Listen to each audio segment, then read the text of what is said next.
Buat apa?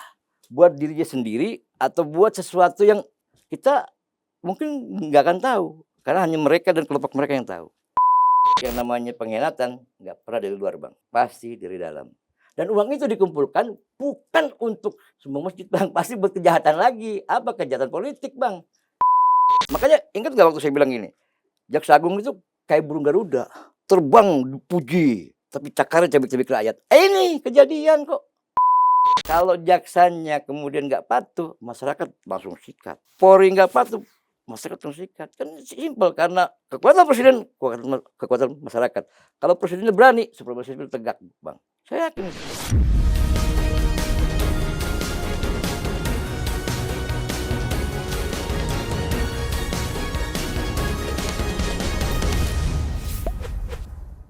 Oke, selamat malam pemirsa cumi-cumi.com dimanapun berada. Balik lagi kita di special interview.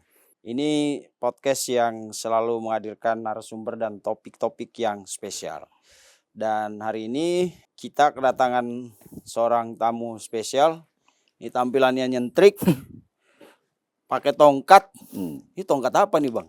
Sunahnya Rasul ya, pakai tongkat itu. Tongkat. Oh gitu ya. Sunnah Rasul. Wah itu saya nggak tahu tuh, Bang. Saya tahu sunnah Rasul tuh yang Yang malam Jumat. Iya. Iya. Oke, ini namanya Bang Ade Adriansah Utama. Ya. Ini lawyer juga aktivis.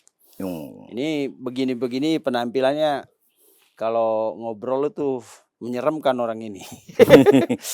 Dia sekarang sedang, ini organisasi ya Bang, Ormas ya, Komite Pendukung dan Pengawas Presisi Polri, Iya. KP3 Polri. KP3 Polri itu dibentuk karena kesadaran pernah menjadi korbannya polisi, oknum polisi. Oh, Direkayasa polisi, dan kemudian berjuang mendapatkan keadilan. Nah, disitulah kemudian saya berpikir, kalau orang lain gimana? Oh, Makanya selama 15 tahun KP3 ini jalan, sudah banyak sih, Bu. Contoh misalnya yang terakhir itu di Sawah Besar Polsek, tukang ojek. Ya, tukang ojek 2 orang dikerjain sama 2 anggota oknum polisi, ditaruh narkoba, dimasukin penjara di polsek, tapi beruntungnya dia kabur. Kebetulan dia sering lihat TikTok ya, jadi dia cari tahu, kita datang ke Bogor, kasihan sekali, dan kita langsung advokasi, dan nggak nyampe 2 kali 24 jam, alhamdulillah ya, sampai polseknya dibersihkan dari oknum. Itu aja tugas kita itu. Oke, jadi tugasnya itu mengawal peran dan proses hukum kepada korban bila mana memang ada penyalahgunaan kewenangan. Abang bukan Intel Polri kan? Itu jadi masalah. Masalahnya kenapa? Di kepolisian kita dianggap musuh. Sementara yang kasus sekarang sedang saya kerjakan yang berhubungan dengan gugatan kepada Jaksa Agung, saya dianggap intel polisi, kan bodoh di situ. Oke. Ya nggak apa-apa, saya pikir tafsir orang beda-beda, yang penting tujuan saya lurus ke depan untuk ya perjuangan. Ya, dan kalau pemirsa sering menonton podcast kita di special interview sebelumnya, kita hadirkan Abah itu dalam rangka membahas kasus pelecehan seksual yang dialami oleh dan menggugat Jaksa Agung senilai 5 triliun. Dan atas kasus itu beliau ini menggugat Jaksa Agung dengan nilai yang tidak tanggung-tanggung, 5 triliun. Sudah 4 kali sidang dan ya, baru mediasi. Karena mereka nggak datang selama 4 kali itu. Kalau menang saya kasih buat masyarakat Indonesia gitu saja. Iya, kita juga masyarakat. 5 triliun, Bos. Ya. Sama kayak Jaksa Agung yang kemarin ya, Pak. Jampisus ya. 5 triliun. Wah, Jampisus 34, Bang. Oh, 34. Berarti gedean saya dong ya. 34 triliun. Gedean dia, Bang. Iya. Nah, sekarang Abah juga ini, biasa dipanggil Abah. Iya. Bang Abah ini juga sedang bergerak dengan satu organisasi baru ya. Baper Sipil. Barisan Penggerak Supremasi Sipil. Ini pesanan siapa lagi nih, Bang? Bukan pesanan. Enggak, kalau kita mau jujur, kenapa saya bilang jujur? Karena bangsa ini sudah kehilangan itu. Sebagai mantan aktivis 98 yang tidak pernah ada di kekuasaan, tapi saya punya dosa sama bangsa ini. Apa itu? Orang menjatuhkan Soeharto dengan kekuasaannya dan segala macamnya. Apa sih tujuannya? Kan pertama ingin menegakkan supremasi sipil. bagaimana mengelola bangsa ini dengan cara yang benar, ya kan? Lalu kemudian mengganti rezim Soeharto dengan cara yang benar dan aturan yang benar dan semuanya. Tapi ternyata yang terjadi adalah amandemen di mana-mana, Ya. rebutan kursi ini. Dan ini yang menjadikan bangsa ini hilang. Masyarakat seperti itu ada salah satu kekuatan masyarakat kan. Kalau masyarakat cerdas, maka bangsa ini hebat. Sayangnya masyarakat dibodohkan, dibuai dan ya lihat sekarang ini kan, sampai kemudian munculnya drama penegakan hukum yang luar biasa amburadul. Nah, itu yang kita mau bahas Nah. sekarang. Drama penegakan hukum perkara dugaan korupsi dan TPPU mantan Jampitsus Kejaksaan Agung Febri Adriansyah. Bang, ini kan podcast kita ini ada dua podcast, special interview dan on the table. Selama ini kita selalu berusaha mengimbangi suara-suara miring terhadap pemerintah. Kalau ada isu-isu di mana di luar sana banyak orang menghujat, mencaci maki, menjelekan, menjatuhkan, mendiskreditkan pemerintah, itu kita berusaha untuk bicara dari sisi sebelahnya.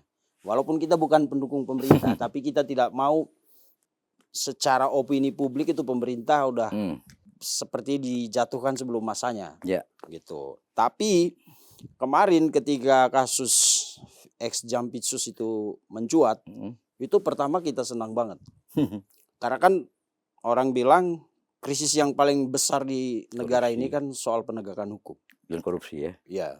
Ya, karena penegakan hukumnya buruk maka koruptor itu sekarang kayak nggak ada malu-malunya menurut banyak orang. Netizen kita terutama. Lalu kemudian muncul isu penggeledahan itu, berita penggeledahan, dan kita salut banget sama Polri waktu itu. Timtas Tipikor. Iya, yang melalui Timtas Tipikor. Iya. Dan Polda Metro Jaya. Kortas Tipikor ya. Ya, Timtas Tipikor. Timtas Tipikor. Dibangun saat eranya Jokowi terakhir. Ya, 2024 ya. Ya. Itu kita senang, ada perasaan, wah ini kayak mulai. Pada saat Polri dikritisi, direformasi, punya banyak PR, betul. Tiba-tiba dia bisa selaras dengan komitmennya seorang presiden dalam pidatonya, siapapun yang korupsi kita sikat. Nah, problemnya kan sekarang ini bener nggak seperti itu polisi kan gitu. Nah, kan orang jadi bingung. Digeledah, digerebek oleh polisi, yang digerebek adalah jaksa, lalu sekarang kasusnya dipindahkan ke kejaksaan. Dan sebelum itu ada yang lebih menarik lagi. Waktu di hari pertama atau kedua oleh kepolisian ditetapkan sebagai tersangka, dipindahkan penyidikannya ke kejaksaan, lalu berubah statusnya jadi saksi, dan kemarin berubah lagi jadi tersangka. Nah, sebagai orang yang banyak berkutat di persoalan urusan-urusan hukum dan juga di kegiatan sosial kemasyarakatan, kalau Bang Ade sendiri atau Abah itu bagaimana melihat orang merasa ini kok gamang sekali penegakan hukum ini? Saya coba ngupasnya bukan dari proses penggeledahan enggak, tapi kasus ini muncul dari laporan. Jadi polisi, aparat penegak hukum tidak akan melakukan tindakan yang lebih cuma sekedar laporan itu kalau tidak ada laporan. Kan gitu. Artinya ada tersangka yang lain, ada pihak lain yang kemudian melaporkan peristiwa yang dikategorikan sebagai pencucian uang, korupsi atau dan lain-lainnya. Dan itu kan prosesnya 2 tahun. Ya kalau kita ikutin dari informasi yang ada selama seminggu ini, kan sudah banyak nih yang mengatakan. Tapi yang belum orang tahu siapa sih yang melaporkan ini. Kan gitu. Nah, kuncinya memang ada di Timtas Tipikor 1. Nah, yang kedua, yang melaporkan itu sudah Bang, KSST itu. Timnya Febri. Siapa namanya? Pengacara itu. Bang Diolipa? Bukan. Sugeng Teguh Santoso? Bukan. Timnya dia, tim yang jadi TSK juga yang ditangkap setelah itu. Oh, Don Rito itu? Iya. Itu dia. Yang melaporkan? Ya artinya terkait dengan laporan itu. Yang artinya kan Febri ini kan disangkakan sebagai orang yang memerintahkan dan sebagainya. Karena ada banyak kasus, ada 3 klaster tuh ya. Tapi kita nggak usah ngomong di situnya. Saya cuma mau bilang gini, Mak. Kekuasaan yang diberikan sama penegak hukum yang tingkatannya tinggi, pantas nggak punya uang sedemikian banyak seperti itu. Kalau ukurannya pantas apa enggak sih, mestinya enggak. Kedua, buat apa? Buat dirinya sendiri atau buat sesuatu yang kita mungkin nggak akan tahu. Karena hanya mereka dan kelompok mereka yang tahu. Saya menduga uang itu memang dibuat untuk kepentingan jangka pendek dan jangka panjang dalam konteks di luar hukum. Dan itu dibuat sedemikian rupa oleh beberapa orang, termasuk level kekuasaan juga. Makanya saya jadi aneh kalau kemudian perintah presiden sebagai pimpinan dua lembaga ini, Polri dan Kejaksaan, kan adalah benar ketika dia menjadi clearing house. Makanya saya berkali-kali ngomong dengan teman-teman, ini nggak perlu waktu panjang, ini cukup butuh 2 hari, presiden panggil semuanya, duduk ke persoalan dan fungsikan kewenangan secara hukum, lalu gunakan alat yang lainnya, kan gitu. Apa itu misalnya KPK, atau dia bentuk tim TGPF, atau dia bentuk apapun yang namanya district authority, kan gitu, artinya kewenangan dia. Dan kalau Bang Hari Ajar Aziz ngomong sama, punya nggak sih papernya Prabowo ini ketika dia jadi seorang presiden dalam menyelesaikan persoalan hukum? Kan presiden nggak boleh, eksekutif nggak boleh intervensi. Iya betul, tapi dalam kewenangan dia sebagai pimpinan, dia bisa panggil dong Jaksa Agung, dia bisa nonaktifkan dulu, jangan dipecat ya, nonaktifkan. Kenapa? Dugaan atau ketakutan masyarakat hari ini kan nggak mungkin kalau Febri nggak di backup sama pimpinannya atau nggak dikatakan gitu. Artinya untuk menghindari asumsi kan. Nah presiden masyarakat kan harus menjaga marwah dirinya sebagai penguasa, sebagai presiden, sebagai pimpinan lembaga-lembaga penegakan hukum. Apalagi ketika dia pidato, masyarakat kan surprise, seneng kan, wah bapak gua nih kan gitu. Tapi ketika omongan itu hanya lalu dimentahkan dengan kejadian ini, mungkin polisinya orang apresiasi dengan Polri ya, Pak Sigit segala macam, hebat lah ya bikin sejarahnya, dia jatuh begitu tiba-tiba tintas bikin gebrakan. Tapi itu kok kayak orang di tol ngerem dadak gitu loh polisi ini. Ada apa coba Bang? Berarti kan ada yang mencoba mengganggu wibawa presiden, ada yang mencoba melecehkan kewenangan presiden. Dan ini saya harus bicara di semua forum agar realnya dikembalikan secara hukum. Dan itu kedua, nggak usah jauh-jauh, hanya presiden yang punya itu. Dan presiden waktu itu sudah memanggil 3 institusi. Tapi offset itu, kan, dibelokkan. Siapa kira-kira, kalau informasi yang kita terima, ada pertemuan lagi di istana, ada pertemuan lagi di Kemenhan. Siapa saja ya sudah dibuka di publik kok. Inisialnya ada SS, ada apa Seskap, ada kan, tapi saya nggak peduli, tapi tolonglah jaga marwah seorang presiden ketika ada kasus besar yang sebetulnya menjadi harapan masyarakat. Ya, bisa jadi momentum ini. Momentum, dan hari ini Prabowo dihilangkan momentumnya, dilecehkan, dan itu fatal. Siapa yang melakukan itu? Ya, mungkin abang atau saya, pasti Oh. orang dalam dong, yang punya kepentingan. Makanya saya bilang, berani nggak kita jujur? Saya nggak akan mau lagi ngerti kejaksaan Bang, karena sudah salah langkah kok. Polisi juga saya anggap salah ketika dia berhenti. Mau ambil lagi juga harus di tangan presiden. Jadi artinya polisi kenapa berhenti di tengah jalan, lalu pelimpahan itu menjadi presiden buruk. Walaupun memang tidak salah Bang, ada kewenangan juga dalam undang-undang, tapi kan buat saya masyarakat nggak peduli pasal demi pasal. Atau Bang Edward ya, Pamenkumham yang ngomong KWP, udah nggak peduli. Seperti apapun hari masyarakat cuma pengen omongan presiden terbukti. Bahwasannya di era saya korupsi siapapun saya berantas, saya sikat. Tapi kan ada yang belokkan itu, ada yang melecehkan itu, dan disinilah tugas kita bicara. Jangan lagi ngomongin kritik kejaksaan. Kenapa? Percuma dikritik. Udah salah. Sekarang presidennya kita genjot, gunakan kewenangan Bapak, kan gitu. Dan saya punya kepentingan di situ. Karena saya nggak mau presiden saya di tengah jalan diturunkan hanya gara-gara korupsi. Karena dianggap tidak melindungi, ya ini fatal. Itu tidak komit dengan pernyataannya sendiri soal pemberantasan itu korupsi. Dia makanya. Malah hanya butuh 2 hari paling lama Bang. Dia bisa panggil, Kapolri, Sigit, mana report lo? Lalu Jaksa Agung bisa nggak ini ditangani? Ini kan nggak mungkin lo nggak tahu begini-begini. Jadi jangan bikin drama ketika masyarakat sedang asik-asiknya nonton. Drama di balik dramanya Pak Prabowo. Ini yang bahaya buat saya. Karena yang namanya pengkhianatan nggak pernah dari luar Bang. Pasti dari dalam. Dan uang itu dikumpulkan bukan untuk semua masjid, Bang. Pasti buat kejahatan lagi. Apa kejahatan politik, Bang? Nah, ini yang kita perlu. Ya kan kejahatan politik.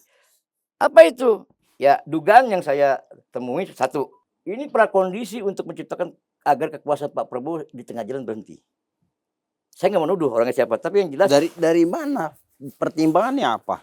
ya kan kita sudah alami kemarin. Alhamdulillah dengan cepat dan dengan komitmen polisi ya dan juga masyarakat sipil selesai semua. Ya, walaupun korbannya polisi sendiri kan gitu kan. Yeah. Ya orang kemudian diarahkan merepresi Polri. Oke, katakanlah itu tumbal karena memang polisi juga nggak baik-baik amat. Tapi itulah bagian konsekuensi negara. Kekuasaan Prabowo terselamatkan dengan adanya supremasi sipil. Ingat ya, kekacauan pasti akan dimunculkan yang namanya darurat militer atau apapun namanya, dan itu membahayakan kita. Chaos itu melahirkan kebijakan itu ya. Iya. Nah, ini ada dugaan ke sana. Kenapa? Ya tadi ada orang yang memprediksi dia bisa menjadi penggantinya. Ada undang-undangnya juga kan. Lalu ada situasinya juga kan. Dan saya nggak akan buka itu. Tapi yang jelas satu itu poinnya. Yang kedua itu uang dikumpulkan pasti dengan tujuan kekuasaan.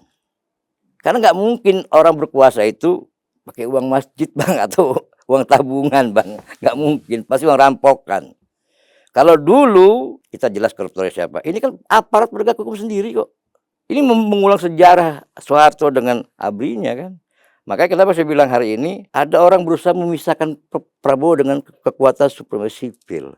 Karena Prabowo itu ingin dibuat kacau langkahnya. Oke, soal tadi kan memang sumber duit untuk apa uang itu tuh memang jadi pertanyaan banyak orang selama ini. Lalu abang menyimpulkan ada dua tadi ya. Untuk prakondisi, cipta kondisi, ya kan. Lalu yang kedua untuk kekuasaan. Kekuasaan siapa? Karena kan ada isu di Gedung Bundar sendiri kan sedang ada menjelang suksesi katanya. Ada orang mencoba mencari keuntungan berkuasa ketika kekuasaan bisa jatuh karena kekacauan. Itu tadi satu ya. Yang kedua, ya ada orang juga kepengen punya investasi dan kepengen punya modal. Ya walaupun dia awalnya berkomitmen dengan calon yang lain, tapi gue rebut aja lah. Buat gue juga ngapain, gue bersaing bagi dua dong kan begitu. Kan gue yang kerja nih, gue yang main. Tapi memang ada kesepakatan awal, uang itu kita rampok, kita cari untuk logistik pemilu. Karena pemilu itu mahal, Bang. Nah ini yang sedang digodok sama Pak Prabowo agar pemilu murah, demokrasi murah, ya kan, cerdas masyarakatnya. Nah ini yang nggak mau ada orang yang ingin main di panggung belakang, lalu muncul di panggung depan sebagai pahlawan. Dan ini bahaya. Makanya saya bilang saya pernah bilang Pak Prabowo itu adalah orang sipil yang lebih sipil dibanding sipil. Dan harus kita jaga. Mau saya bukan pendukungnya dulu nggak apa-apa, ataupun iya juga nggak. Tapi sekarang dia presidennya. Kita nggak boleh mengulang lagi peristiwa yang dulu-dulu. Ada Gus Dur diturunkan, ada ini kan gitu. Sekarang waktunya kita kawal pemerintahan yang stabil, ya kan. Kita bereskan semua persoalan dan komitmennya kita jaga. Tapi lagi saya bilang, yang namanya pemberontakan, pengkhianatan nggak mungkin dari luar, pasti dari dalam. Yang ingin kekacauan. Oke, nah soal penanganan kasus ini kemudian Bang, memang kan ya kalau kita lihat begitu masyarakat sih udah apatis ketika perkara itu kemudian dilimpahkan ke kejaksaan, karena logika paling konyol aja ya. Ini kan pelakunya di sana, Iya. terduga pelakunya di sana, lalu dibawa untuk diperiksa, diselidiki, disidik di sana. Orang udah pikir ya udahlah, pasti nggak bakal objektif. Ya pasti. Makanya saya bilang tadi kan, kita nggak usah bicara hukumnya dulu, kita bicara kedudukannya dulu. Polisi dan jaksa itu adalah kekuatan penegakan hukum dalam supremasi sipil. Pimpinannya namanya presiden.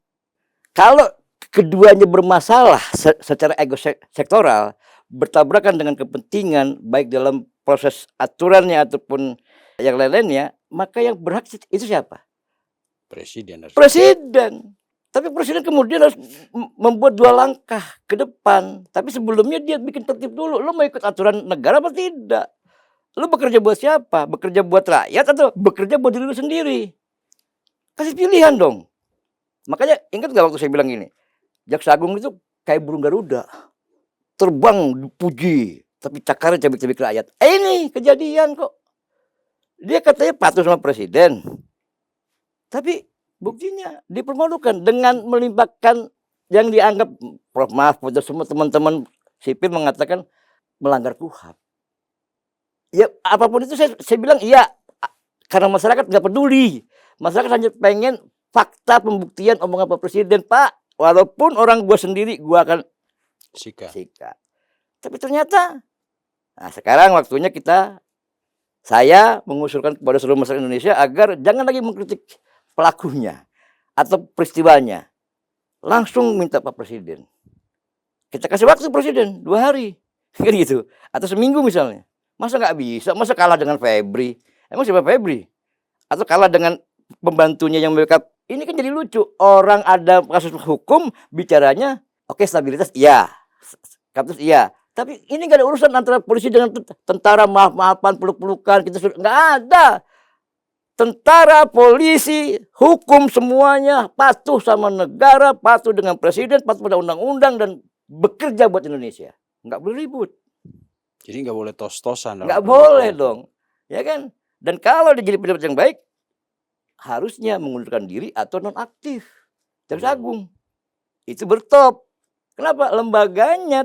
Nah, dan kemudian kalau memang misalnya ada benturan, ya udah KPK silakan ambil. Tapi lagi-lagi presiden sebagai clearing house, ya kan, yang mempunyai kewenangan tertinggi di situ. Oke, Bang, tadi abang bilang ada orang yang ingin membelokkan perkara ini. Iya. Tapi Presiden Prabowo tahu gak itu? Tahu.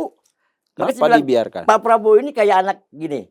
Saya akhirnya bilang gini, Prabowo ini kadang-kadang kita kesel ya kondisi begini, tapi kok sepertinya dia sedang mencoba membuktikan sesuatu. Jadi semua orang dipanggil, ayo main yuk, main. Kayak anak kecil, main yuk kita main. Ada main congklak, ada main catur segala macam. Nah, tiba-tiba Pak Prabowo keluar ruangan nih. Lalu dia ke belakang ngambil apa gitu, balok atau bola atau apa, dilempar ke tengah ruangan gitu kan. Kacau semua kan. Maka dia kan bisa menilai nih, mana yang kan gitu. Jadi sepertinya Prabowo sedang melakukan uji materi. Tapi lagi saya bilang, Pak, jangan begitu mainnya. Tapi Pak, harganya mahal dong. harganya mahal. Makanya saya bilang, saya kembalikan lagi kepada tadi prinsip yang saya bilang, yang saya temukan dalam kajian hukum saya, clearing house. Artinya presiden punya legal, punya authority yang memang harus dia bangun, dia lakukan. Kalau konteksnya penegakan supremasi sipil, nah kita kan suara-suaranya udah terwakilkan ke Senayan, ke Dewan. Artinya bagaimana dengan anggota Dewan? Kalau tidak salah kemarin Pak Habibur Rahman udah rencana membuat panja. Iya, panja. Panitia kerja untuk mengawal kasus ini. Iya kan sebatas pengawalan, tapi kan kewenangan tetap ada di presiden. Artinya yang namanya Jaksa Agung, polisi, walaupun fit and proper testnya, pekerjaannya diawasi, tapi kan bukan berarti kemudian patuh sama DPR. Mereka itu harus patuh pada presiden, lagi-lagi presiden. Kita nggak boleh belokin itu. Karena apapun yang terjadi, umur Jaksa Agung, umur penegakan hukum, umur kasus itu tergantung presiden. Tapi kalau polisi kan nggak bisa dibubarin, makanya direformasi. Nah, coba kita begini, kita bandingkan lah. Ketika semua orang bicara polisi nggak jelas, polisi terus sampai yang paling kasar sekalipun, apa yang terjadi? Reformasi. Walaupun memang kita nggak percaya kita akan, tapi kan terjadi tuh di kejaksaan mana? Nggak ada. Karena apa? Kejaksaan juga melakukan kesalahan besar, termasuk yaitu intervensi TNI, ya, ketika di peristiwa kemarin itu. Walaupun ada alasannya kan, ada jam katanya, jam militer. Ya, nggak ada urusan kalau jam militer, ya nggak usah ngurusin yang lain, ngurusin jam militer aja, kan gitu. Di kejaksaan. Iya, jadi jangan melegalkan sesuatu untuk kemudian menjadikan ini perpecahan. Justru saya malah bilang sama Pak Kapolri dengan Pak Panglima, nggak ada perpecahan kok. Karena bekerja saja buat negara. Kalau perpecahan kalian mundur, berantem aja di lapangan, gak usah pakai seragam. Begitu juga polisi dengan jaksa. Nah, hari ini kewenangannya diterabas dan polisi ngerem di jalan tuh ada apa? Apakah dia memang sengaja direm, diintimidasi, atau memang polisi punya masalah? Mari kita tanya sama Kapolrinya. Apakah Timnas Tipikor sudah luar biasa hari ini dan rakyat kaget, surprise, tiba-tiba berhenti di tengah jalan karena Bapak punya masalah atau Bapak ditekan sama pihak yang lebih tinggi dibanding Bapak? Nah, hanya presiden yang bisa jawab. Pak, tolong jawab ini. Karena kita terlalu berjudi dengan semua. Kalau polisinya rusak, jaksanya rusak, lalu siapa yang mau benahi hukum? Secara faktual hari ini Febri akhirnya diperiksa sebagai tersangka Oleh Jaksa Agung. oleh Jaksa Agung, Dengan bukti Kejaksaan Agung. Kejaksaan Agung. Berarti bukti kepolisian nggak berlaku dong. Kan jadi lucu kan? Berarti barang sitaan kemarin itu Ya, bisa saja iya, tidak makanya- jadi barang bukti iya. gitu. Saya bilang ini kekosongan pidana dan itu bahaya. Makanya sebelum ini berlanjut, sebelum banyak pakar mulai bersuara hari ini, walaupun di KUHP yang baru ada, bisa kita perdebatkan. Ketika pelakunya adalah aparat Penegak nomor hukum. 2. Kayak Sambo juga kan begitu. Sambo gimana nggak kita, wah ngeri kan kalau polisinya semua hancur. Tapi kan alhamdulillah Kapolrinya, Polrinya, institusinya mau melakukan perubahan di ini. Jaksa Agung masih ngotot aja meriksa. Tadi kan abang bilang nggak mungkin pelakunya diperiksa.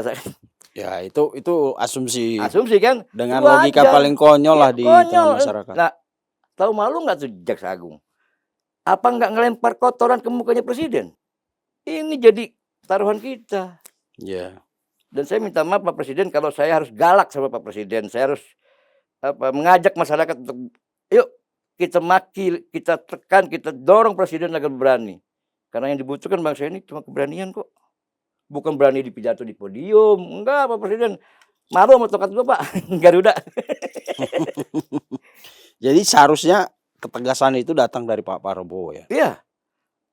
Segera. Masih ada waktu. Ya. Dan panggil seluruh orang yang mengerti hukum. Iya, karena orang bilang kan kalau macan berantem sama singa, ya naga yang harus turun.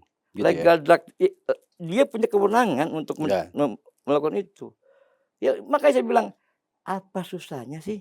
Kalau jaksanya kemudian nggak patuh, masyarakat langsung sikat. Polri nggak patuh, masyarakat langsung sikat. Kan simpel karena kekuatan presiden, kekuatan masyarakat.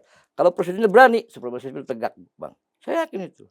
Muak kok, masyarakat muak kok dengan seragam yang kemudian melindungi koruptor. Dibantai Bang sama masyarakat sekarang. Kita nggak mau itu kisah. Tadi saya bilang, saya khawatir ini sengaja diciptakan untuk pelaku kondisi. Walaupun Pak Prabowo tahu. Makanya saya bilang, ini sebetulnya udahlah, kita stop permainan apapun. Pelaku korupsi kita hukum.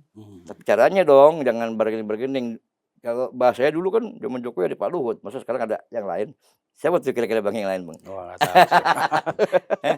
Yang beredar di sini kan katanya salah satunya menteri, ya kan? Ya. Militer, sahabat baiknya juga. Ya, tapi kan mau sahabat kek, mau militer kek, mau sipil kek, kalau dia sudah mencampuri penegakan hukum, menabrak KUHP dan segala macam, ya yang marah bukan cuma rakyat, harusnya presiden. Karena wibawanya dilecehkan, kekuasaannya dilecehkan, hukumnya dilecehkan. Tapi kadang-kadang kalau ada unsur politik masuk ke hukum, Bang, orang-orang yang terlibat, yang disebut-sebut namanya yang ini, itu memang susah sekali menemukan bukti empirisnya itu bahwa si A ini yang nyuruh ini Ya kan, kalau itu kan sederhana, itu kan Bang. permainan di ruang Gini. tertutup. Presiden membuat kebijakan namanya Satgas PKH. Tugas siapa sih? Kita tahu. Nah, siapa Satgas itu? Ada menteri ini, bawahannya Febri. Ada Kapolri juga kan gitu ya. Ya. Tapi kemudian kira-kira apa sih ya kepentingannya? Ya, mari kita buktikan. Makanya hanya presiden lah yang bisa buktikan itu. Kita boleh dong menduga. Karena perintah presiden kan tuntaskan. Kok bergeser? Siapa yang berani itu? Ya katakanlah Pak Presiden tahu, tapi ya udah. Presiden kan juga punya hitung-hitungan kan. Tapi Pak kelamaan Pak, jangan biarkan masyarakat makin muak. Nanti yang ada orang yang sayang sama Bapak malah jadi benci, nggak percaya lagi, kan itu yang kita nggak mau kan. Kan kita berusaha untuk objektif nih, membuat berita ini, membuat kasus ini menjadi lurus saja kan, kita nggak mau pro dan kontra nih, tapi kita pengen on the track. Suara kita tuh dalam konteks persoalan ini hanya bisa dibawa oleh presiden. Hanya dengan presiden, nggak bisa yang lain, Bang. Kalaupun ada pengawas, Komjak, segala macam, itu nanti tugas presiden memerintahkan Jaksa Agung, memerintahkan Kapolri untuk memfungsikan pengawasan. Kan begitu. Oke. Jadi otoritas tertinggi siapa? Presiden. Nah, dewan mengawal dengan kebijakannya, membuat sidang untuk kan itu benar bukan Pak Habib udah benar loh WA Jaksa Agung minta nonaktif. Cuman maksud gua kenapa nggak lewat WA presiden, Pak? Mesti Bapak begini nih, Pak. Ini jangan ada pihak lain begini, Pak. Kalau nanti ini masyarakat kecewa, marah, terjadi kekacauan, siapa yang untung, Pak? Saya jadi ingat dulu pernyataan siapa yang kalau ada dalam satu divisi melakukan kejahatan besar itu harus dipotong 2 tingkat ke bawah dan 2 tingkat ke atas. Itu siapa? Omongannya Pak Sigit. Sigit. Makanya sekarang buat saya momentumnya kan polisi sudah melakukan yang diminta oleh masyarakat walaupun tidak maksimal, tapi dia berhasil memunculkan tim tas ini kan. Nah, tiba-tiba direm sedemikian rupa lalu kemudian kesalahan diulangi oleh kejaksaan. Harusnya Jaksa Agung dong punya muka ya kan mundur atau presiden yang kemudian cuti aja, nggak usah cuti lah, kita agak baiklah cuti sampai ini diperiksa. Kan gitu supaya ini nggak jadi drama nih, orang sudah nggak percaya kayak Sambo masa diperiksa sama jeruk makan jeruk kan begitu. Makanya Sambo dinonaktifkan kan gitu. Cuman kan waktu itu Kapolrinya bukan nggak mau mundur, ya perintahnya presiden kan nggak boleh kan gitu. Nah kalau sekarang ya harus hal yang sama. Kenapa? Presiden. Apa sih istimewanya kejaksaan? Uang sudah jelas-jelas kok. Kalau memang mau bersih ya harus berani. Tapi diuji juga dong, bukan dengan mengembalikan ke nggak mungkin. Saya nggak percaya gitu loh. Karena uang itu dikumpulkan dan dihasilkan oleh siapa? Untuk apa? Itu dulu kita jawab. Berapa sih gajinya dia? Dia mau apa sih? Digunakan buat pribadi nggak mungkin, terlalu banyak, Bang. 34 triliun. Ya kan? Pasti untuk yang lain. Dan pasti ada yang terlibat, siapa? Temannya, pimpinannya. Apakah kemudian misalnya pengacaranya itu ngomong, ini cover presiden. Itu juga nggak benar kawan pengacara. Lu belum ada bukti kan gitu. Ya sekarang yang mesti lu buktikan adalah, kan juga nggak mungkin klien lu tidak bekerja sama dengan kekuasaan hukum. Sebutin dong siapa. Jangan lu main tembak aja ke atas. Itu juga nggak benar. Gitu loh Bang, maksud saya kan gitu. Ini pengacaranya Pak Febri nih. Iya. Oh yang hari ini ke Polda. Oke, kalau begitu apa rekomendasi Abang supaya carut marut, kusut-kusut penegakan hukum ini setidaknya bikin masyarakat kembali percaya bahwa masih ada harapan di soal penegakan. Saya bilang hanya butuh waktu 2 hari sampai seminggu dan itu di tangan presiden. Kewenangan sebagai clean house-nya, lalu kemudian dia bikin semacam jurnal ataupun authority-nya dalam bentuk aturan. Ketika sudah dipakai dan dia perintahkan instansinya melakukan pengawasan bersama masyarakat yang namanya super sipil. Udah, nggak perlu yang lain. Kasih target seminggu ya kelar, selesai nih Bang. Nggak perlu ada pendapat persoalan nanti ada kasus yang muncul sih, itu biasa. Malah kita demen kalau ada 2 penegak hukum beradu, top. Berarti lu mau bersih-bersih. Kalau diem-diem kita bersaudara, kita itu bohong gitu udah. Pasti lu saling menyimpan kejahatan, saling menutupi kejahatan antara yang lain. Karena pelaku kejahatan sebenarnya adalah aparat penegak hukum yang hatinya busuk, yang otaknya rusak. Itu pelaku Bang. Karena nggak mungkin masyarakat sipil berlaku kejahatan kalau dia nggak ngerti hukum, dia hilaf. Tapi kalau pelaku sesungguhnya adalah aparat penegak hukum. Karena dia itu paham bahaya. hukum tapi dia melakukan. Itu bahaya. Makanya kita harus perangi itu. Oke. Begitu Bang. Siap.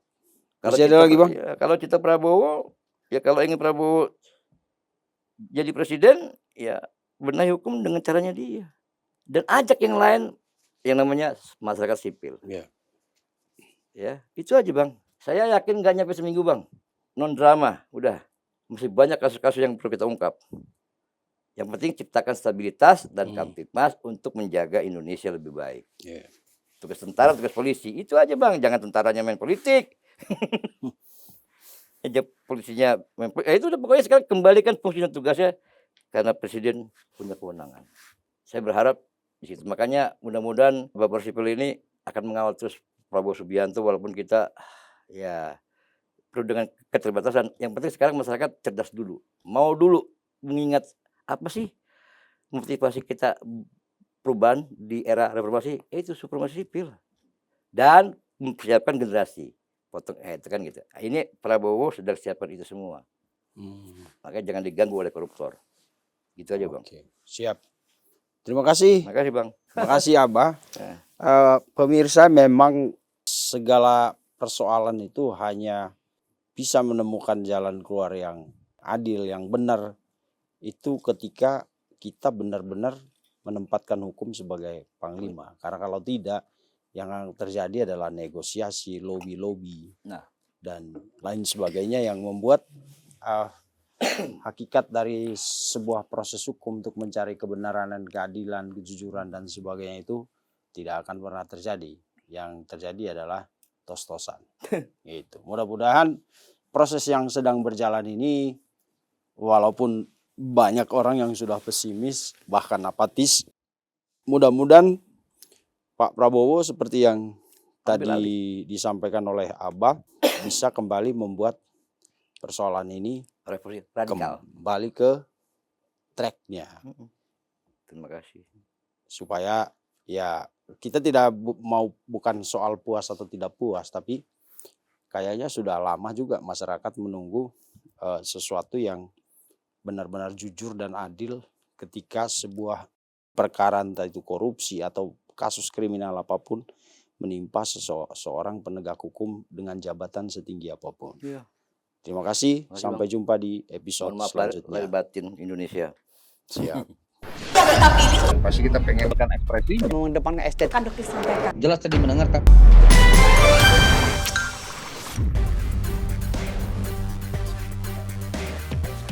Terima kasih sudah menonton.